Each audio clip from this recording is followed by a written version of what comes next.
പ്രിയപ്പെട്ട സ്കലോണി, നിങ്ങൾ കരയരുത്. ഒരു ജനതയെ തലയുയർത്തി നിൽക്കാൻ പ്രാപ്തിയാക്കിയത് നിങ്ങളാണ്.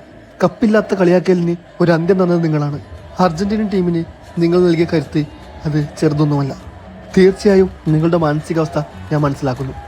ഞാൻ ഈ മല്ലു ഓഫ്സൈഡ് ചാനൽ തുടങ്ങിയത് ജൂലൈ 5-നാണ്, അതായത് ഈ മാസം 5-ാം തീയതി. ഇന്നത്തേക്ക് കൃത്യം 16 ദിവസം. ഒരു തീവ്ര അർജന്റീന ഫാൻ ആയതുകൊണ്ട് തന്നെ ഈ 16 ദിവസവും ഞാൻ സംസാരിച്ചത് അർജന്റീനയ്ക്ക് വേണ്ടി തന്നെയാണ്. അങ്ങനെ ആ വീഡിയോസ് കണ്ട് ഇഷ്ടപ്പെട്ട് വന്നതാണ് ഈ 918 സബ്സ്ക്രൈബേഴ്സ്. ഒരുപക്ഷെ ഇതിൽ കൂടുതൽ സബ്സ്ക്രൈബേഴ്സിന് കിട്ടാൻ വേണ്ടിയിട്ട് അർജന്റീനയെ കുറച്ചും കൂടി കുറ്റപ്പെടുത്തിക്കൊണ്ടുള്ള ചില വീഡിയോസ് ചെയ്താൽ മതിയാകുമായിരുന്നു.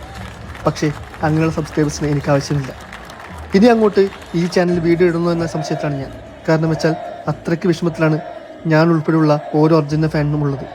അപ്പോൾ നിങ്ങളുടെ വിഷമം എത്രമാത്രം ഉള്ളതാണെന്ന് നമുക്ക് തീർച്ചയായും മനസ്സിലാവും. ഒരു അർജന്റീന ഫാനെ സംബന്ധിച്ചിടത്തോളം നിങ്ങളുടെ സ്ഥാനം ഞങ്ങൾക്ക് മേൽ അത്രമാത്രമുണ്ട്. അത്ര വലിയ സ്ഥാനത്തിലാണ് നമ്മൾ നിങ്ങളെ കണ്ടുകൊണ്ടിരിക്കുന്നത്.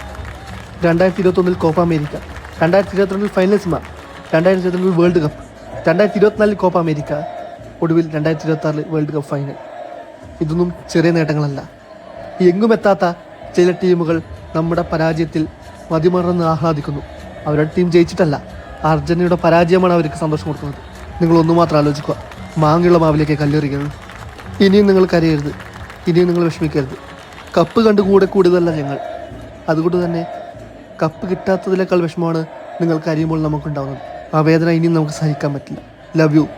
Love you so much. Thank you for everything.